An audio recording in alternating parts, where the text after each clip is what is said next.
So, if there's one guarantee in Dragon Ball, it's that there will be another tournament right around the corner. And one of the most famous tournaments in Dragon Ball, especially modern Dragon Ball, the Tournament of Power, sees Universe 7 field a certain amount of members led by their God of Destruction, Beerus. Now, in the Dragon Ball Super manga, there has actually been 4 more arcs since the Tournament of Power, the original Tournament of Power, but let's say that the Omni King Zeno, or maybe even Rymus gets involved if you've been following Dragon Ball Daima. What if Zeno called for a new Tournament of Power to show off to, say, I don't know, Rymus?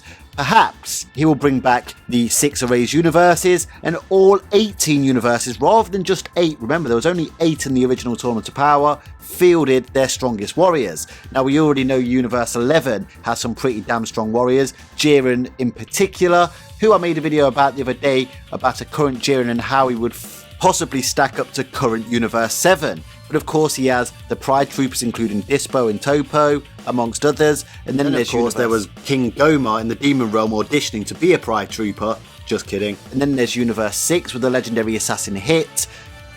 Kale and Caulifla and Cabba possibly have all gotten a lot stronger. And then there's other universes to boot. Never mind the 4 universes that didn't enter because their mortal rating was so high, as well as 6 universes that got themselves erased. Who knows why? Perhaps strong warriors. But if a Tournament of Power was to return post the superhero arc in the manga, there's been 4 arcs since the Tournament of Power. The Broly movie adaptation, even though that's mainly flashbacks, the Moro arc, the longest arc in Dragon Ball history, the Granola arc, as well as the superhero arc, which got some additional material. Whilst the anime finished with the Tournament of Power, the manga has continued and seen a whole host of new characters brought into the fray that would be vying for these top 10 spots to enter for Universe 7. Who would make the cut? Now guys, smash a like on the video if you would like to see another tournament arc in the future of Dragon Ball, and comment down below what type of tournament. It doesn't have to be Tournament of Power rules. Maybe you've watched a different type of tournament arc in a different anime or in a different fiction and you think that could be brought over to Dragon Ball. It's almost a guarantee that we'll see another tournament in Dragon Ball in the long run, as that is what Dragon Ball is rooted in. Smash a like on the video if you want to see another tournament. Please do comment your thoughts down below. I want to hear your teams based on your own rules of inclusion and selection. And guys, please do lend me your energy against this YouTube algorithm that favors shorts by smashing a like on the video, commenting down below, and subscribe please if you aren't subscribed. I can guarantee you won't regret it. So here goes my team. Now I have certain selection processes. I'm going to give a selection process based on who is allegedly alive and well post the superhero arc in Dragon Ball Super in Universe 7. Then I'll add a stipulation where I allow revives and who I'd replace with who I revive, obviously using the Dragon Balls. Now assuming Beerus and Nahare, or Shin the Supreme Kai, select the team, how would they base it? I think first and foremost, the first person that gets picked is actually Gohan. After displaying his Gohan Beast, especially on Beerus' planet, he was put forward as a potential God of Destruction candidate. His sheer power now is simply that high that he was even able to outspeed Ultra Instinct Goku's reaction time. Now, I'm having some sort of psychic ability here. I can hear some of you saying, what? Goku would be first, surely? Well, whilst I agree that Goku in terms of hand-to-hand combat and sheer martial arts prowess is superior to Gohan by quite a margin in fact, in terms of intelligence, Gohan is obviously more intelligent than Goku. I don't think that really needs explaining. But ultimately, as we saw in the last Tournament of Power, Goku is like a kid in a candy shop in the Tournament of Power. There's loads of people for him to fight, and his strategy, if he has much strategy other than just taking them head on, basically goes out the window. So Gohan would be a viable captain in this situation. Of course, that doesn't mean Goku's not making the cut. My next pick would be Goku, completely trustworthy in terms of fighting for the right cause, and obviously his Ultra Instinct makes him incredibly hard to hit. You have to have a complete sheer raw power advantage over Goku to even land a hit. And even then, it's difficult. As Master Roshi pointed out in the original Tournament of Power, that evasion and the ability to move well can override sheer raw power. However, it can be achieved, as we've seen multiple times now in the continuation of the Dragon Ball Super manga, where the likes of Jiren has at least kept up with it, Moro has been able to fight against it, as well as Granola and Gas, Black Frieza, so it can be done. Ultimately, but most decisively, Goku can adapt and improve during battle, providing he can keep his heart and mind tranquil. He gets speed hacks, dodge hacks, and it exploits openings, particularly useful for a tournament scenario with ring outs. He can now use the Ultra Instinct Susano.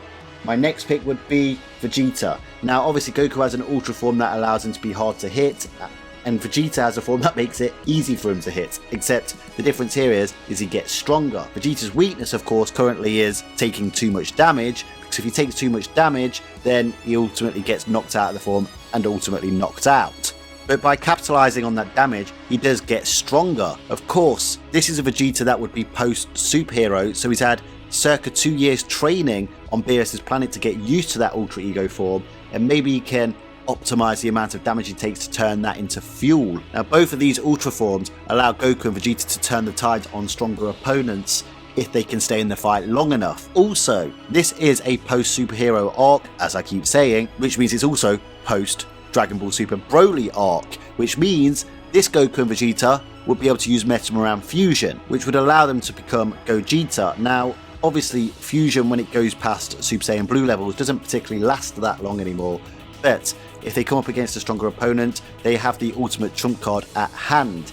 They could save this right until the end of the tournament so that they can maximise its effectiveness. So Gohan, Goku, Vegeta so far, all pretty obvious choices, but I'm sure some of you are saying, well, surely you would pick Frieza first, given that it's quite likely that Black Frieza is currently the strongest post-superhero. Upon seeing Black Frieza's first appearance at the end of the Granola arc, he one-shotted Ultra Instinct Goku and Ultra Ego Vegeta in one shot at the same damn time. In Chapter 101, Goku conceded that even with his silver-haired Ultra Instinct and circa 2 years training on Beerus' planet post the Granola arc in the lead up to the superhero arc, that he is still behind Black Frieza. And that's without taking into account that in that 2 years of training, Frieza might have trained as well, and he now has access to Rooms of Spirit and Time. Frieza also possesses incredible durability and knows how to fight as well. He is a warrior. Of course, why have I left him this late after the other three? Well, Gohan is arguably as strong as him, depending on who you ask,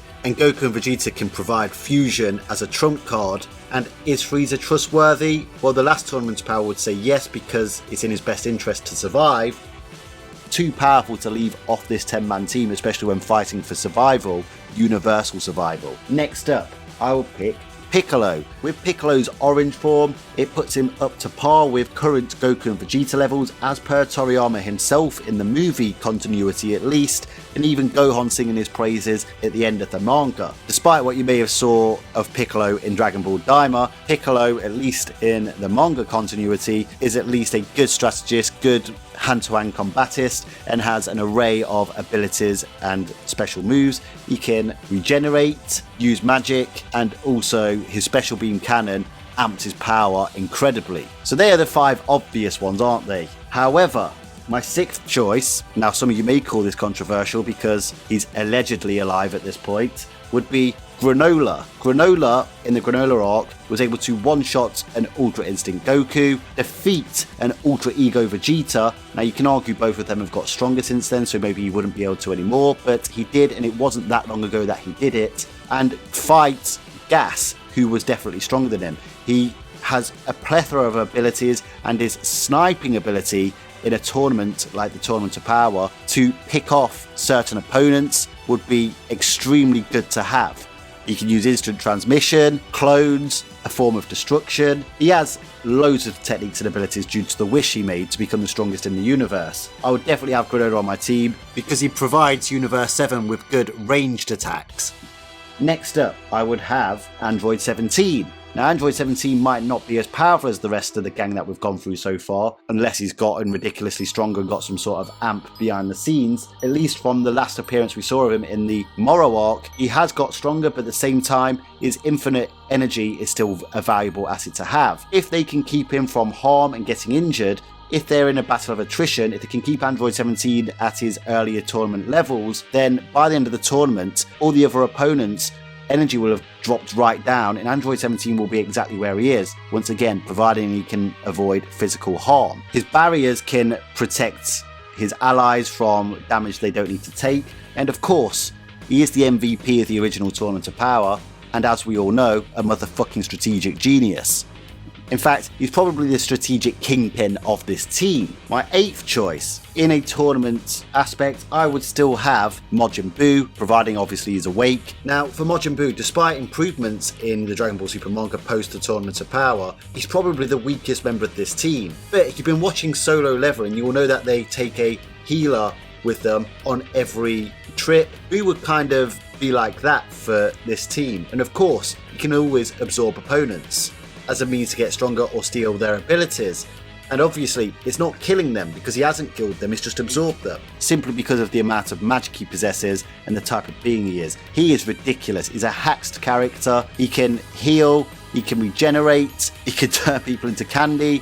You name it, he can do all kinds of things. Ultimately, Buu would definitely be worth having in this type of setting. And obviously, we know from the Moro arc that he can bring out the Daikaio-shin, and it allows him to become a lot smarter and more intelligent in battle, and in this state, stronger than ever. Now the next one, the 9th choice, people are going to say I should have brought him up earlier. However, this one is a bit of a risk, and that of course is Super Saiyan Broly. Of course, we've seen the latest Toyotaro picture where he's got the green hair. We know from chapter 103 that he's learned to control his unruly Super Saiyan state. Some are calling it the Legendary Super Saiyan state. I've been over this in a few previous videos. Let me know your thoughts on that down in the comment section. However, Broly is a risk because if he snaps, he's going to turn against his own teammates. As we saw with Kale in the original Tournament of Power, that can still technically happen to Broly. And whilst he is arguably as strong as Black Frieza and Gohan Beast, he doesn't have the control over his form that those two have over their forms.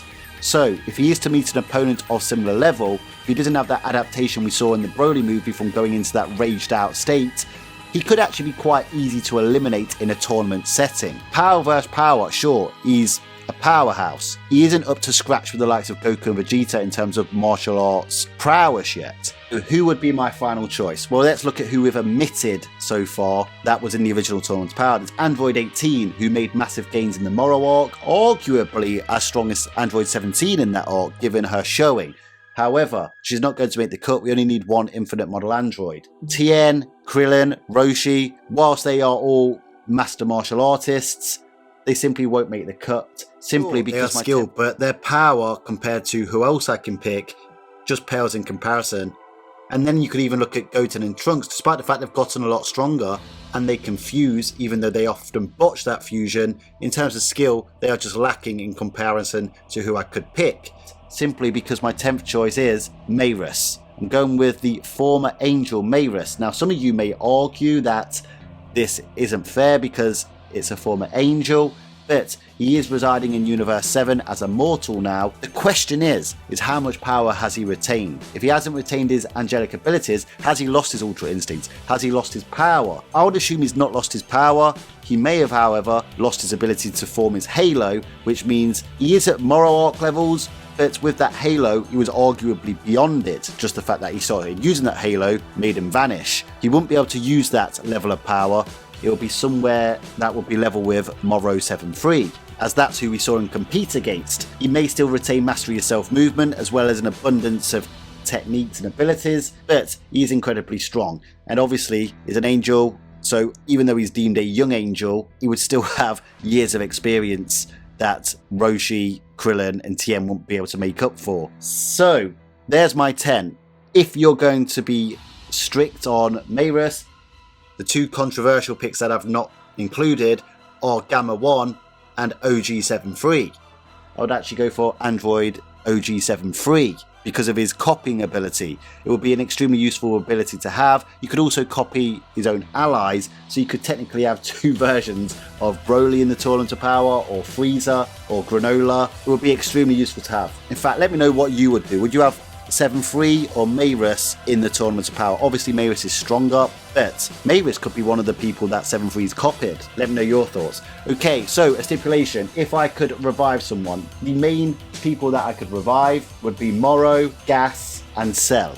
Cell obviously isn't that strong at this point. Cell Max would be utterly useless in this tournament because he'd just become a target and get knocked off quite easily because he can't fight. Then of course we have Gas, and I would say Moro as well. I think it would be a choice out of Gas and Moro just through sheer power alone, but there are two issues with Gas and Moro. With Gas, will the rule that comes with his wish continually make him stronger until he dies, like he did at the end of the Granola arc? And with Moro, he can only actually become so strong through absorption, but he does have a lot of magic abilities, because once he becomes too strong, he starts to bloat up, and he can't exactly become the Tournament of Power stage. So, I would bring back Moro in the Moro 7-3 form, simply because of his magical abilities and his ability to copy techniques. He can absorb, maybe he can send that power to other warriors to make them stronger, but obviously he's not super reliable. Gas is a good hand-to-hand combatant, whereas Moro isn't, but I think we've already got enough strong warriors on the team. I think Moro's abilities, alongside somebody like Majin Buu's abilities, would be pretty useful. So I guess the question is, who would I replace? Well, it would probably be Beerus, and I would replace it with Moro 7-3. Obviously, Moro has the copying abilities, whereas Beerus can't go beyond his mortal levels of power, so he won't be able to reach that angelic state, and he doesn't offer that many hacks that we know of, other than his Mastery of Self movement. So, that's just my pick, guys. Let me know your thoughts down in the comment section. What would be your Tournament of Power team if the Tournament of Power returned to face off against 17 other universes? Looking forward to reading what your teams are, or what disagreements you have about my team. Make sure you smash a like on the video, lend me your energy against YouTube algorithm. Subscribe if you haven't subscribed, of course. Plenty more to come. Until next time, Ad Astra.